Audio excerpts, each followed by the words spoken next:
రెండోసారి వచ్చి మళ్ళీ పార్టీలోకి వెళ్ళారా? మళ్ళీ ఎక్కడికి వెళ్ళారు? ఇది ఇక లాస్ట్ ఇక మళ్ళీ ఇవన్నీ ఫస్ట్ నుంచి నయ్యి అట్లా ఉన్నాయి అన్నట్టుగా నాకు బాగా పోలీసులు బాగా ఇచ్చేసి మరి ఇప్పుడు చివరిగా అరెస్ట్ అయ్యారు మీరు? చివరికి ఇక్కడిని ఇక పాము గారు జైలుకి వెళ్ళారా? జైలుకి వెళ్ళలే ఇక చెప్పాను ఇవన్నీ మీరే కారణం అని చెప్పాను నేను పోలీసు వాళ్ళని. నేను సాధారణ బతుకు నేను ఇక్కడ బతుకుతా అనుకుంటే నన్ను మళ్ళా టార్చర్ చేసి మళ్ళా నన్ను కరెంట్ షాకులు పెట్టి నన్ను నిర్బంధించి నన్ను ఇచ్చేసారు కనుక నేను పాటలకు వెళ్ళవలసి వచ్చింది. చాలా జీవితం పోతే పోనీ ఉంటే ఉండను అనుకోని నేను వెళ్ళినంతే. ఇక అంటే ప్రవీణ్ కుమార్ గారు ఒప్పుకున్నారు. నేను మీ ఊర్లోకి వచ్చి కూడా తప్పని చెప్తా కానీ నువ్వు మళ్ళీ తిరిగి పాటలకు కానీ అన్నారు.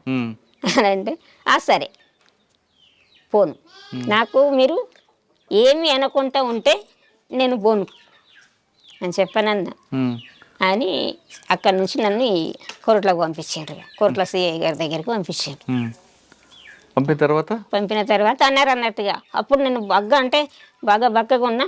నువ్వు ఏ గాలిలో దూరిలో లేచిపోతావు ఏమనుకున్నావు, నువ్వు ఇంత చేస్తావని తెలిస్తే మేము ఇట్లా వేసేటోళ్ళం అంటే లేచిపోతారని అంటే టార్చర్ ఎక్కువ పెడతారా? నువ్వు అందులోకి పోయినా కానీ నెగులదని చెప్పాను, ఇంటికాడ ఉంటే టార్చర్ పెడతారా? అట్లా ఇట్లా అన్నా కానీ ఇక వాళ్ళు సిఐ ఉండే నరేష్ కుమార్ అని ఆయన బాగా ఇచ్చేసిండు అన్నట్టు ఇక విపరీతంగా ఉంటుంది. తర్వాత ఎక్కడ ఉన్నారమ్మా? బయటకు వచ్చారు మళ్ళీ పార్టీకి వెళ్ళారా? పోలేము ఇక అప్పుడే ఇక కలిసి అది నేను అక్కడికి వెళ్ళి ఇంటికి వచ్చినాక కోర్టుల సిఐ నాకు చెప్పింది ఏంటంటే ఒక 3 విషయాలు మాకు చెప్తే మిమ్మల్ని సరెండర్ చేసుకొని మీరు కోరుకున్నది ఇస్తాము, మీరు లగ్జరీ జీవితం గడపచ్చు అని అడిగినారు అన్నట్టు. ఆ మూడా పొలిటికల్ లీడర్ ఒకటి, జర్నలిస్ట్ ఒకటి, సిటీ డాక్టర్ ఒకటి. సిటీ డాక్టర్ ఈ 3 విషయాలు చెప్పు. ఆ ముగ్గురు ఎందుకు? మేము ఇంటర్వ్యూ ఇస్తాం కదా, ఇంటర్వ్యూ ఇచ్చినప్పుడు మేము జర్నలిస్టులు పరిచయాలు ఉంటాయి కదా, వాళ్ళ పేరు చెప్పు మనడు. అప్పుడు శంకర్ ఉన్నాడు కదా, అప్పుడు నేను ఇక్కడ మహిళా టీం కమాండర్ ఉన్నా కదా. జర్నలిస్ట్ పేరు చెప్పాలి. డాక్టర్ ఎవరు? City doctor. మనం ఇక్కడ నుంచి హాస్పిటల్ కు పంపిస్తాం కదా నా సభ్యులకు ఆరోగ్య పరిస్థితులు బాగలేనప్పుడు. ఆ డాక్టర్ పేరు కావాలి, సిటీ డాక్టర్ పేరు ఒకటి కావాలి, పొలిటికల్ లీడర్ పేరు ఎందుకు వాళ్ళకి ఎందుకో మరి తెలియదుగా. పొలిటికల్ లీడర్ పేరు చెప్పు, జర్నలిస్ట్ పేరు ఒకళ్ళది చెప్పు, సిటీ డాక్టర్ పేరు ఒకటి చెప్పు, ఈ 3 చెప్పు. ఇక చెప్పాలి. నన్ను అరెస్ట్ చేసిండ్రు, నేను సాధారణంగా బ్రతకనివ్వండి ఉంటా కదలను, కాకపోతే నన్ను ఇంకా ముందు జైలుకు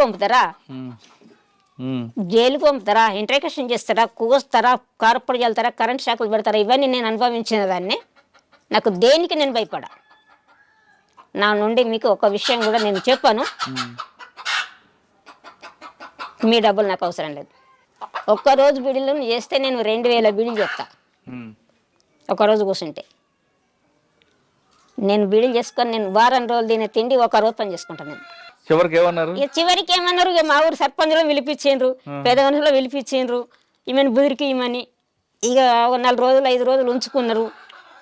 మంచిగా స్కూల్ రింగ్ తెప్పి అన్న, ఇక అన్ని మన అతిథిని కదా గౌరవించినట్టు చేసిండ్రు. జైలుకి పంపలేదు? జైలుకి పంపలేదు, ఇంటికి పంపించారు. మరి అప్పటి నుంచి ఎలాగుందా? బయటే ఉన్నావా? ఇంక అప్పటి నుంచి బయటనే ఉన్నా, పార్టీతో సంబంధం లేవు. అప్పటి నుంచి బయటనే ఉన్నా. కొన్ని రోజుల తర్వాత వచ్చిండ్రు, రమేష్ వాళ్ళు వచ్చిండ్రు. మళ్ళా నేను ఆరోగ్యం మంచిగా లేక వస్తే కదా వచ్చిండ్రు. వచ్చినాక తర్వాత ఇక మరి ఆరోగ్యం మంచిగా లేకపోయి మరి మాతోటి వస్తావా ఉంటావా అని చెప్పని అడిగిండ్రు. మాతోటి వస్తే తీసుకుపోతాం, లేకపోతే ఉంటంటే ఉండు. మీరేమన్నారు? నేను కొంచెం ఆలోచించుకొని తర్వాత మరి పార్టీ కాంటాక్ట్ లేదు. పార్టీ కాంటాక్ట్ ఇక ఎట్లా ఉంటుంది మళ్ళీ తర్వాత మానవులు ఎన్కౌంటర్ అయింది. ఇక నేను పార్టీ నుంచి అంటే నేను మానవులు ఎన్కౌంటర్ మీకు తెలుసా? తెలియదు. నాకు కలిసిన తర్వాతనే మానవుల అందులో రమేష్ అన్న వాళ్ళే అన్నారు అన్నట్టు, నువ్వు ఇక్కడ ఉంటే ఇక్కడ ఉండు, నీకు ఆటమైన కాడ ఉండు, నువ్వు పార్టీ హ్యాండ్ ఓవర్లు ఉంటే పార్టీ చేస్తుంది కానీ నీకు ఏమి బాధ లేదని మాట్లాడారు. నాకు నిన్ను తీసుకుపోయి నీకు ఆటం కాకపోతే నిన్ను ఎక్కడ నువ్వు ఉంచైనా కానీ పార్టీ చేస్తుంది, పార్టీ బాధ్యత. నువ్వు చిన్నప్పటి నుంచి పార్టీలో ఉన్నావు కనుక పార్టీ కోసం తిప్పలపడావు కనుక పార్టీ బాధ్యతనే ఉంటుందని చెప్పారు నాకు. చెప్పిన తర్వాత వెళ్ళిపోయినాక తర్వాత ఎన్కౌంటర్ అయింది. నేను ఆలోచించుకుంటాను నేను చెప్పిన ఇక మా వాళ్ళందరూ కూడా ఇక పోకు సాలు ఇక అని చెప్పేసి ఇక వీళ్ళు ఒకటంలో పెట్టిండ్రు. ఇంకా అప్పటి నుంచి బయటే ఉన్నారు. ఇక బయటనే ఉన్నాం, ఇంకా బయటనే ఉన్నాం. మళ్ళీ తర్వాత ఇక మరి ఎవరి దగ్గర ఉండడు ఎందుకని చిన్నగా ఒకటి ఇల్లు కట్టుకున్న, చిన్నగా ఒక 5-6 గజాల ఇల్లు కట్టుకున్నా, అప్పు చేసుకున్నా. భోజనం అది ఎలా చేస్తుంది? పని చేస్తా కదా, పని చేస్తా. నేను వాళ్ళ నుంచి పోలీసు వాళ్ళ నుంచే నేను రూపాయి తీసుకోలేను. నేను ఒక్కరోజు పని చేస్తే వారం రోజులు బతుకుతానని చెప్పిన. వద్దు నాకు ఎవరి నాకు పార్టీ ఇస్తానా వద్దన్నా. నేను పార్టీ కూడా ఇస్తాను. అది నీకు బ్రతికడానికి కావాలంటే మేము ఇస్తాం, మేము చూసుకుంటాం. నిన్ను చిన్నప్పటి నుంచి బాగా కేసులు గొడవలు ఇవన్నీ అయినాయి కనుక పార్టీ కూడా చూసుకుంటాను నేను. కానీ నాకు పార్టీ ఇవ్వద్దు, ప్రభుత్వం ఇవ్వద్దు, నాకు నేనుగానే బ్రతుకుతా. ఎవరి సహకారం. అప్పటి నుంచి ఇలాగే ఉన్నావు ఈ రోజు వరకు కూడా? అవును. పని చేసుకోవడం బ్రతకడం. నేను చిన్నగా ఇల్లు కట్టుకున్నాను. మరి పెళ్ళి ఏదైందమ్మా? మరి ఎవరు మీకు సాకుతున్నారు? మీకు సాకేది ఎవరు? సాకేది ఎవరేముంటది? నేను పని చేసుకుంటున్నా, బతుకుతున్నా. బంధువులు ఎవరు లేరా? ఉన్నారు అన్న వాళ్ళు ఉన్నారు, అక్క వాళ్ళు ఉన్నారు. మంచి చెడ్డ అయితే వాళ్ళు చూస్తుంటారు. మంచి చెడ్డ వాళ్ళు ఇప్పుడు నన్ను చూసుకుంటారు. ఇప్పుడు నేను బాగానే ఉంటుంది, నన్ను ఏం చూసుకుంటారు వాళ్ళు. ఏమైనా ఆరోగ్య సమస్యలు వచ్చినా చూస్తారు? ఆరోగ్య సమస్యలు అయితే మా కుటుంబమే కాదు, ఇంకా నా పక్క పంట వాళ్ళు కూడా నా చుట్టూ ఉంటారు. మా ఊర్లో అందరూ బాగుంటారు, మంచిగా ఉంటారు. నాకు చివరిగా ఇందాక అన్నారు మీరు, నాకు అడవిలోనే చనిపోవాలి ఉంది. అవును. అంత ప్రశాంత స్వచ్ఛత ఉంటుంది. స్వచ్ఛత ఉంటుంది. బయటకు వచ్చాక చూస్తున్నారు ఇక్కడ అంతా కుళ్ళు, కుట్ర, పక్కవాడి ఎవరిని చంపుదామా, ఎవరిని నాశనం చేద్దామా, ఇదే ఆలోచన ఉంటారు కదా.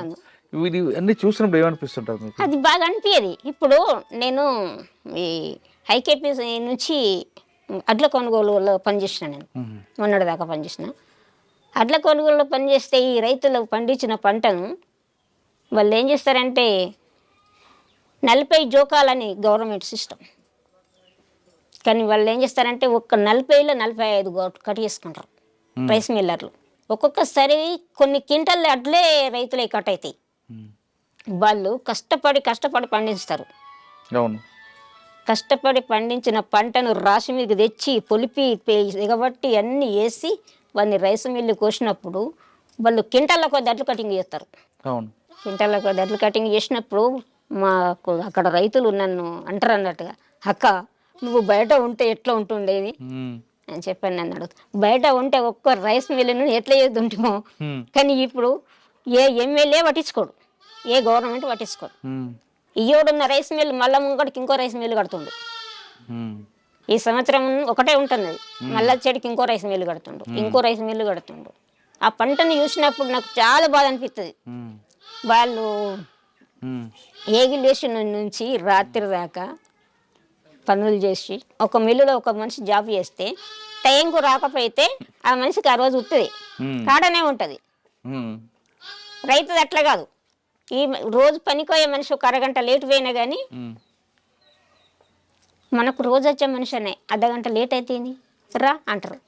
ఆ మనిషికి కూర అరుచుకుంటారు, కారం అరుచుకుంటారు. మధ్యాహ్నము కూర పోసుకుంటారు, అన్నం వేసుకో అంటారు.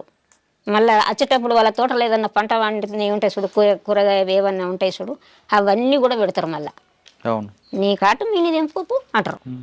అంత మంచిగా వాళ్ళను అంటే పనికి వచ్చిన వాళ్ళ ప్రేమ అట్లా ఉంటుంది. ఆ మిర్చి పండిస్తారు, మిర్చికి తీర సమయానికి రేటు ఉంటుంది.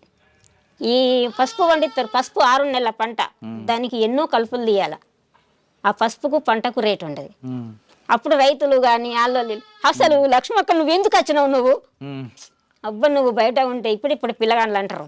మా సొంటలం కూడా మత్తుంటే మేము ఇప్పుడు గిన ఉంటే అని అంటారు. అన్నప్పుడు ఏం చెప్తాం, అట్లా అనిపిస్తుంది. సరే అమ్మా, ఇప్పుడు ఆఖరిగా చెప్పు ఒక ప్రశ్నకి. మీరు వెళ్ళారు, చిన్నప్పుడే పార్టీకి వెళ్ళారు, ప్రజల కోసం పనిచేశారు, అంటే ఒక కమిట్మెంట్గా పనిచేశారు, ఒక నిజాయితీగా నిబద్ధతగా పనిచేశారు.